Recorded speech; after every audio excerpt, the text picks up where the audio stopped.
My name is Joshua Heston. I am editor-in-chief of State of the Ozarks. And this interview and these interview questions were developed in consortium among Liberty Lectures, Branson U, and the public. And we are here filming at the Hughes Brothers studio. Thank you.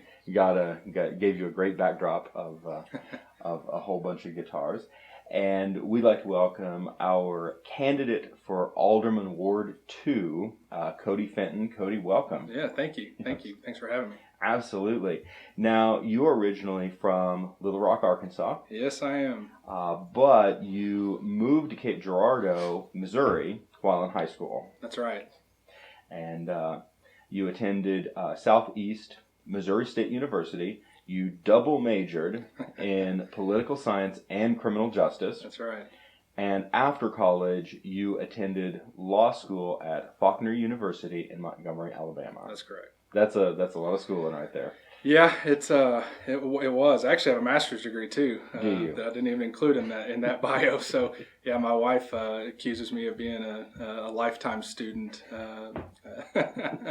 So hopefully no more. Hopefully I'm done with the education. Okay.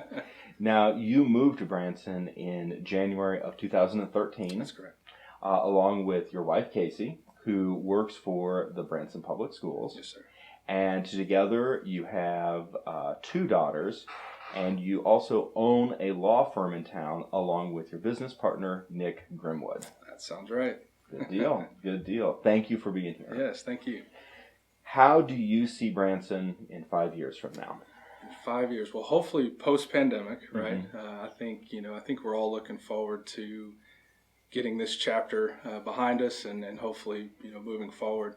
One of the great things about Branson pre-pandemic is, there was a lot of growth, a lot of development, and I think there's still that opportunity. We're still seeing that with the aquarium opening, different things coming to town. So I'd like to see, continued growth, continued development. See those tourism numbers get back to where they were, and get people here and seeing our great shows and going to Silver Dollar City and really just enjoying all the things our area has to offer and what makes it so endearing and really what made my family want to move here and live here and raise a family here. So, why did you decide to become involved in politics? Well, that's a question, isn't it? Crazy? No. I think, my background, my education, my background, it's something I've always been passionate about, something I've always had an interest in. And I've always been one to think you can't just sit on the sidelines. If you want something to happen, if you want to see something be done, you got to roll up your sleeves and get in there and do that. And so it's something I had thought about, prayed about, asked some close friends and family, am I crazy for thinking about this? And had a long conversation with my wife about it, and she was probably my biggest support. And she said, it's something I think you'd be good at, and you feel strongly and passionately about, and why not do it? And so here I am. Now, is this your first race? Yes, it is. Okay. Yep. Was there something specifically that spurred you to run in this race? Was this something you've been thinking about? Well, in part, this past year or so is the first time I've lived within the city limits. I've had a Branson zip code for the whole time we lived here, but have always been just right outside. So in part, it was just the first time I was eligible to run just based on my address. And then I think the other part of it is, what our city leaders were faced with over the past year, and frankly are still being faced with. I think it's challenging. It's something that most of us probably hope we never have to go through again, and not face that again. But I thought I could bring a fresh perspective, a different perspective, and I think I think Larry has done a good job, and I think Larry has represented our ward well, and so it was certainly. No animosity or hard feelings towards him. I don't know Larry, but you're limited to run in your ward, and so if you do want to get involved, if you do want to volunteer and serve your community, you're limited to the area you live in, and that's where you have to run. And so here I am. Yeah. So as a policymaker, or potentially future policymaker, what's your number one priority for Branson residents and of course specifically residents in your ward? Sure. I think, obviously I'm a small business owner, so I am pro-business. I think we have to talk to the folks that live in our ward, talk to my constituents that are going to be impacted by my decisions, and I hope to base my decisions on what's going to benefit them. And sometimes there's a balancing act, right? Because you want to do what's good for the city and what's best for the city, but you also can't forget about the folks that live in your ward. And so, I think in part it's getting out, meeting people, shaking hands, talking to them, asking them what affects them. I think Branson has a lot of great things it offers, but like any place, there's things we can do and look at and evaluate, and maybe we can do something different. Maybe there's an area where we need to focus on.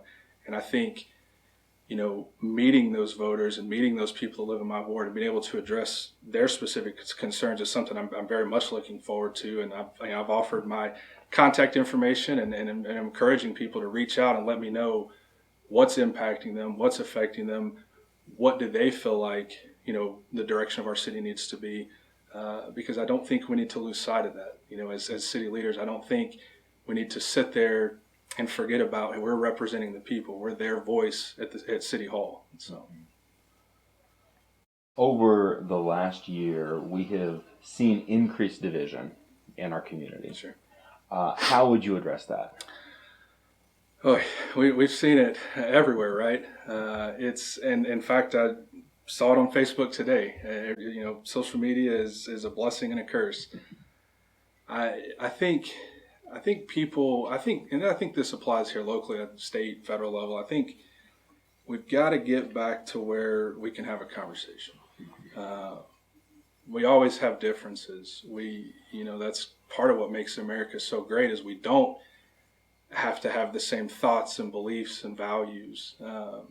We can bring different ideas and backgrounds to the table. And I think we have to get to a point where we can have that conversation again. We may not see eye to eye on things. We may not vote the same way. We may not believe the same things politically, but we have to be able to have that conversation and at least understand maybe where the other person's coming from, to help us, maybe reevaluate our perspective, and be able to, hopefully move forward together. Because I think if everybody would sit back and be honest with themselves, divisiveness is not getting us anywhere. Nothing positive is coming out of this, at least in my mind. And so we've got to find a way, whether it's, local, state, federal, but we've just got to find a way to come back to the table and have a conversation. Mm-hmm. And give us an example of a past crisis that you've experienced, and how did you handle that situation? Oh boy, past crisis I've experienced. I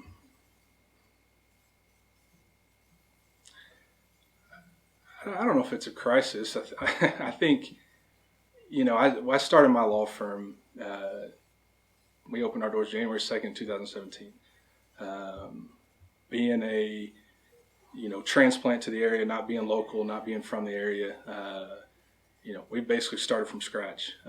Talked to my wife, and we just made a decision that we were going to put it in God's hands, and whatever happens, happens. And, there was, I don't know if it's crisis is the right way to describe it, but there was a good 6-month period there where we were wondering, where money was going to come from, how we're going to put groceries on the table. And, I put my head down and worked and went to work every day, whether the phone was ringing or not, whether I had clients to help or not. And I think that's just always been my mentality. In every situation, you can either run from it, or you can face it head on and try to make the best of it and see what happens. And so, here I am over 4 years later, and I have a successful business, and very happy and very fortunate and blessed to be able to say that. But there was a period of time where I don't know if I necessarily could have said that. And so, that uncertainty and that time was very scary for us, but we made it, and we overcame that. And I think that was, support, family support, but also good work ethic. Historically speaking, citizens who gain a position of power sometimes compromise their beliefs or can assume a double standard when they're put under pressure. How would you personally respond if you found yourself in that sort of scenario? So I think, you know, I guess I feel like I'm uniquely positioned, being that my profession is an attorney. We're held to a high ethical standard. And this is something I feel like even in my personal business that I deal with on an almost daily basis. And I think, the first thing you have to do is sit back, evaluate it, think through it, think through the situation. And if you find yourself, if you're concerned, or if you think you're, you're in a position where you have been compromised, or there is an issue, you probably need to address that and just be transparent about it. I think transparency, trying to hide things or act like there's not an issue or lie or cover up. I mean, that's certainly not the response. You have to, just face it head on and deal with the situation. And I think, if you're honest and if you're open with people, ideally, you shouldn't find yourself in that position. So I think it starts with how you approach things. But if you do, again, it's an honest conversation. What is the distinction between setting policy by city administration as opposed to setting policy by city council? Sure. So, Branson's by statute is a fourth class city. The way, and I'm no municipal expert here, but the way, my understanding and approach to this is city council is elected by the people, represents the people that live within that city. The administration serves sort of to carry out the day-to-day function of the city, but sort of at the direction, at least in my opinion, of city council. And so I very much think it's the role of city council or the alderman specifically to sort of guide and lead the city and make those decisions, again, based on what the people that live in our city want us to do.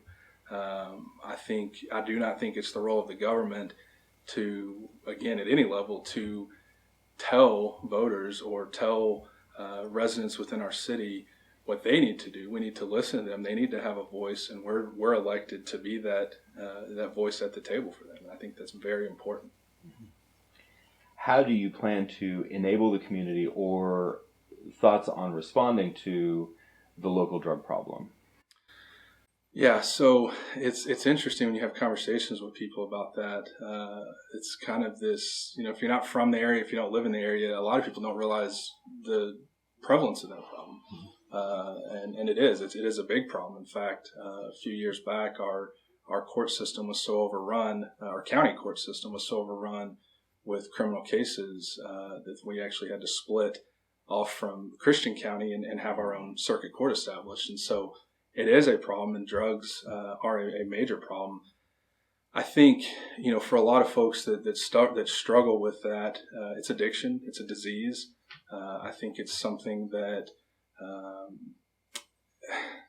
it's going to take medical, it's going to take the city, it's going to take law enforcement, it's going to take, some of the great organizations that we have, and trying to work together and figure out how, why did we get here? How did we get here? Why is this such a prevalent problem? Unfortunately, we can work together with other local communities. We don't necessarily have any authority or power to go into those communities, but I think we need to also look to some of our surrounding communities and recognize that, maybe some of those problems exist there as well, and how can we work together as communities and address these problems? And so, but it's a terrible disease, and anybody that thinks addiction is not a disease, I think is mistaken on that. And so it's something that it's very difficult to address, and it's going to take everybody's effort and working together to try to address that problem. Mm-hmm. According to a November 12th, 2019 article on KY3, the city is, quote, $170 million in debt. What are your thoughts about that? So, first of all, I'm aware. I've heard that information. I don't have any specific knowledge of it or specific information about it. I can say it's concerning. Mm-hmm. You hear that number, and that's incredibly concerning. And it's concerning considering that was pre-pandemic. And we go through 2020 with tax revenues being off, because tourism's down. And so for that problem to already potentially exist prior to 2020, I think it is concerning. And I think, I haven't had an opportunity to see those specifics or get that specific information. But if there's any truth to that, we've got to get to the bottom of it. We've got to figure out why that's the case. How did we get there? We should have a budget. We should have, be trying to raise money through our tax dollars and revenues. And if something's off, if that truly is the right number, and we need to figure out why that's the case. Mm-hmm. So according to Christian Action Ministries, or CAM, this is statistics from 2019 that CAM provided, and some point and counterpoint that they brought up. In 2005, there were 2 motels in Branson with extended stay. In 2019, that number had gone to over 40. At those extended stay locations, there were over 2,000 Branson residents living in extended stay, 500 of which were children. Sure. In 2009, CAM served 11,000 individuals through their facilities. In 2018, that number had jumped to 62,000. Sure. And in 2019, the area poverty rate was listed at 17.8%, but then Executive Director Elizabeth Hughes stated she believed the rate to be much higher because that census data did not include weekly motels. Sure. What are your thoughts, plans, needs in terms of addressing these numbers? Yeah, it's staggering when you hear it, right? It's and you hear these stories. My wife works in the school, and so you hear stories from people at the school, and a lot of these kids, you hear the numbers of our free and reduced lunch, and it's a great program, and it's wonderful that it's available. But then when you compare our number of students that are on that versus maybe some surrounding areas, it's surprising, really. And you just hear these stories, and I came here in 2013, so I wasn't here prior to that, obviously, and so I only know what it's looked like in more recent years.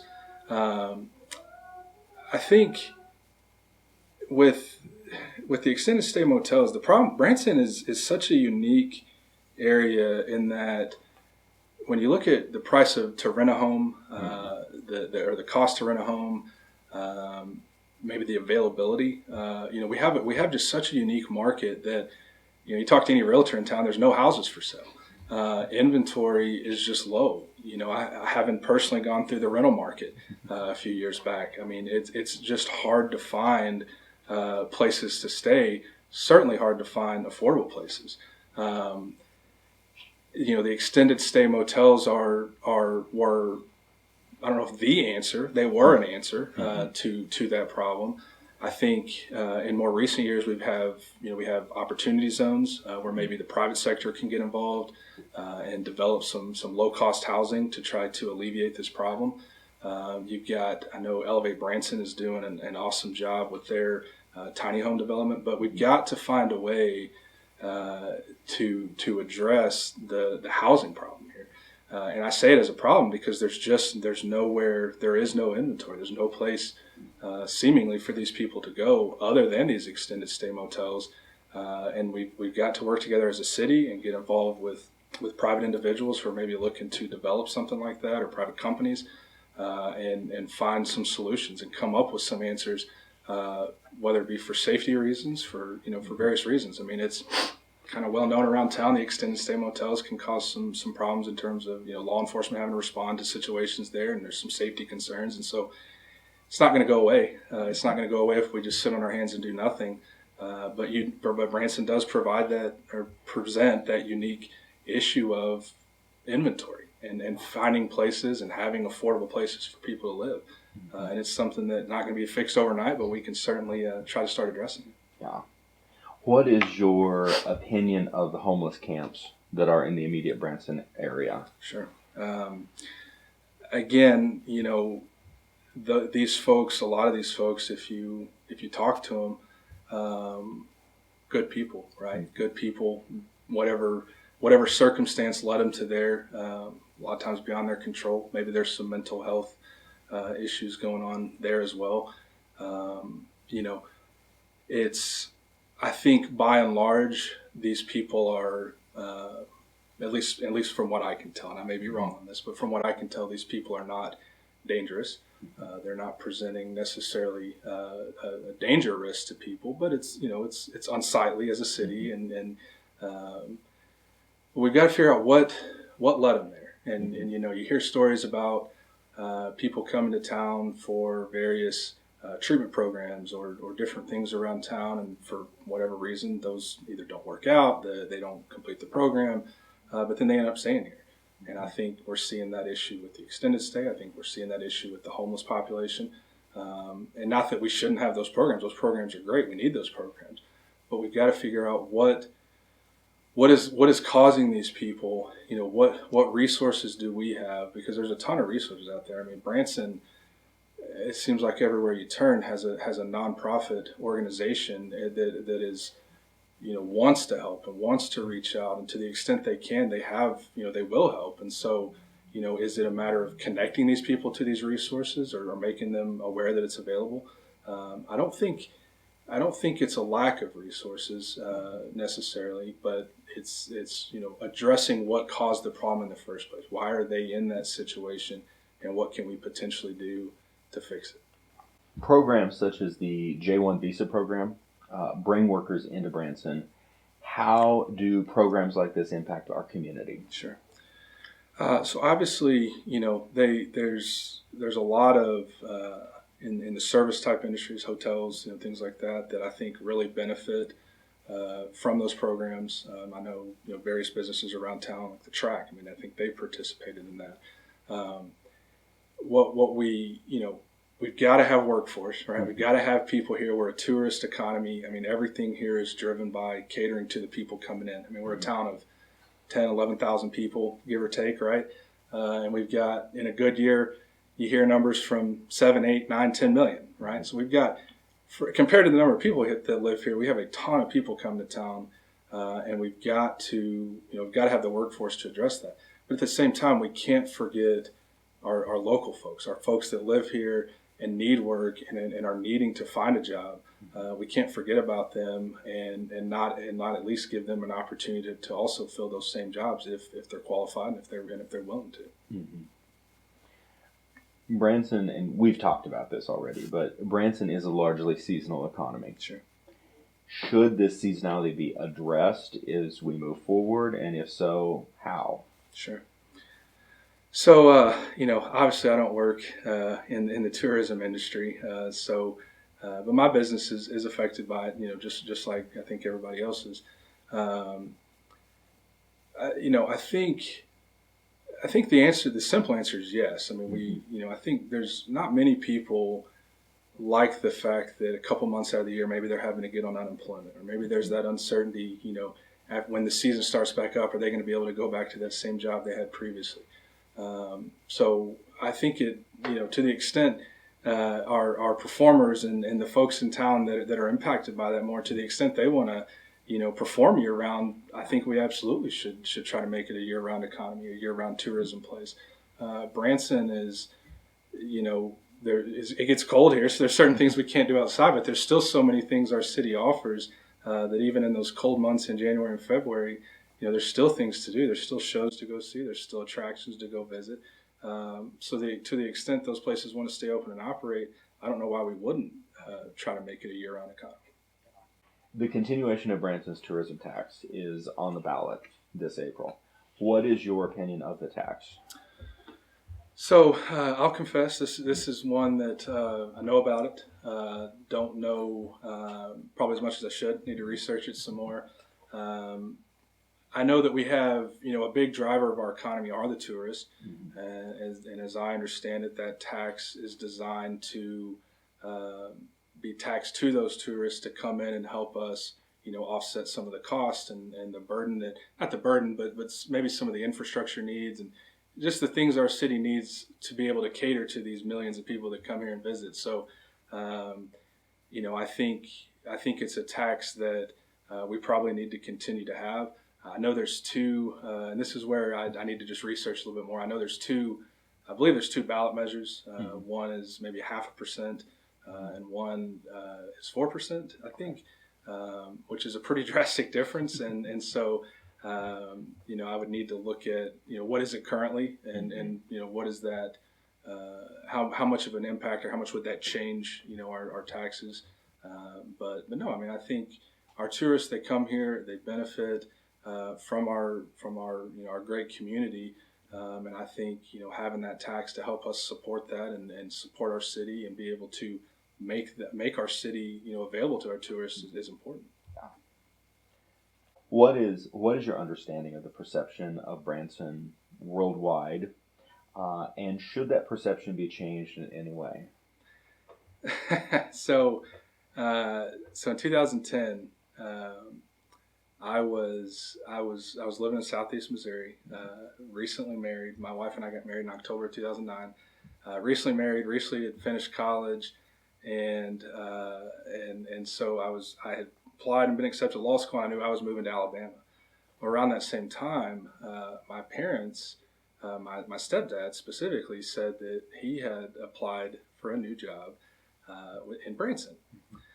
And so he has always worked in hospital administration, and so we were talking about it, and he said, "Yeah, I'm taking a job at the hospital in Branson." Mm-hmm. And I looked at him and I said, "There's a hospital in Branson." I was I'm embarrassed to even admit that now. As a kid growing up in Little Rock, we used to vacation to Branson all the time. It's such a convenient location, and close by, and a great place to come as a family. So growing up, I had been here many times. But as a kid, I never saw anything beyond, Silver City and 76. And so again, so when he said he was, taking a job at a hospital here, I was just so surprised. I came here in 2000. I visited my parents in 2011. It was, mm-hmm. And I remember texting my wife, and I said, "We're going to live in Branson." And she said, "Oh, really?" And I said, "We're just going to live here. I just have a feeling."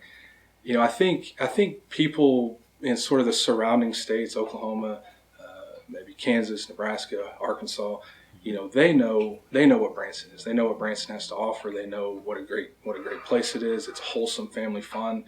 We've got the lakes and the shows, and then again all the just great things that we have to offer. I think most people know that. I think most people in our surrounding areas where we are marketing and targeting, I think people are aware of that. And there are some similarities to Gatlinburg, as I'm sure you know, right? And as when I was in Alabama, we would talk to people about, people there more familiar with Gatlinburg, and I would say, well, Branson's kind of the Gatlinburg of the Midwest, right? And so, I think for the most part, people know, you come here, there's a lot of great things to offer, but that doesn't mean we stop. We don't stop targeting. We don't stop marketing to people. We've got to continue. I mean, our economy is tourism. Mm-hmm. And we can't just sit back and be content and think, hey, everybody knows we're Branson and we have all this great stuff to offer. We can't stop there. We've got to work with the chamber and the various places around town and get that message out and make sure people know, come here, you're going to have a good time. We have a lot to offer, outdoor, indoor. There's everything we can. So. What is the cultural identity of Branson? So you hear it. It's like the mantra, right? Faith, family, and country. I think here, most of our residents, I think, believe in that, subscribe to that. Faith is a big part, I think, of our community, and I think people that live here acknowledge that and recognize that, and I think for the most part appreciate that. We've got such great. I mean, every show you go to is. We acknowledge that, right? And we celebrate that. And I think that's such a strong part of our community. And I think people that come here appreciate that fact and know that, hey, you can go anywhere else, but if you come to Branson, we're going to appreciate our veterans. We're going to thank them. We're going to show them that we appreciate what they did for us, right? And you can come here and feel that, and you see it and you experience it. Mm-hmm. How would you define Ozark mountain culture? Ozark mountain culture. Let's see. I think slow, Mm-hmm. laid back, relaxed. One of the criteria. My oldest daughter, was born when I was in law school, and we were living down in Alabama. And I told my wife, I said, I want to go somewhere where it's safe, where we feel safe, where we can raise a family, where we can be surrounded by a close knit community, where you can know everybody, right, and or you can get to know everybody. And to me, that's the Ozark Mountains. That's what makes Branson Branson. You can come here, you can have a good time, you can be safe, you can have wholesome family fun, not worry about is this safe for my kids to go to or see what they're going to see. That's the Ozark Mountains. That's it to me. Mm-hmm. Do you think that cultural identity is important? And if so, what would you propose to help retain a cultural identity? Sure. I mean, I think it's definitely important. I think if Branson ever gets away from Branson, what makes Branson Branson, I think we lose, what's existed for so long and what brings people here. I think we have to continue to support our shows. We have to continue to support, the things that bring people to Branson and make that culture what it is. We have to Silver Dollar City, although they're not technically in Branson, right? I mean, that's a big part of our community. And we have to continue to recognize that at the end of the day, we're a tourism place, and those are that's the backbone of our community. And we have to continue to think that, I think. Yeah. If elected, what policies will you implement in the first year of your term? Sure. So one of the things that I've heard about, and I've heard about this for several years now, in part just because of what I do. Mm-hmm. But you hear different people talk about how hard it is to develop in Branson, whether it's getting different permits or whatever the case may be. You just hear about this, and it seems to be sort of a recurring issue. One of the things that, and I don't know why that is. I don't know what the answer to that question is. I know I look down at Hollister, just south of us, and they've got some great developments coming in there. Just some really what seemed like pretty awesome some things on the horizon. And I asked myself, well, why isn't that coming to Branson? I mean, why aren't we getting that? Why didn't they reach out to us or come to us? And I don't know if it's because it's hard to develop here. I don't know. I don't know what that answer is, but I do know that we can't sit back and and Hollister's a great community. I love Hollister. I love the people there. I think it's a great community, but we can't just sit back and let business and development occur around us. We've got to figure out, why aren't they coming to Branson? Is it because it's hard to develop here? And if that's the case, how do we fix that? How do we address that problem? So for the residents of your ward voting for you, what is their top benefit from having you in that seat? I hope it's a voice. From following social media over the past year, it seems like a lot of people have felt like maybe they don't have a voice at City Hall, or maybe their voice isn't being heard. I hope people know that if they vote for me, their voice will be heard, and they're going to have a voice at City Hall. I can't guarantee every decision will ever that they want will be carried. I mean, it's that's impossible to guarantee, right? Will they have a voice, though, and will I listen to their concerns and hear what they have to say about a decision that's to be made? Absolutely. And I can guarantee anybody voting for me, I won't make a decision without at least thinking about it. One way or another, what their opinion is, we'll take it into account before that decision's made. Absolutely. Absolutely. Cody, thank you so much for being here. Thank you. It's an honor to have you here, and good luck on the election. Appreciate it. Yeah, my pleasure. Thanks for having me. Absolutely.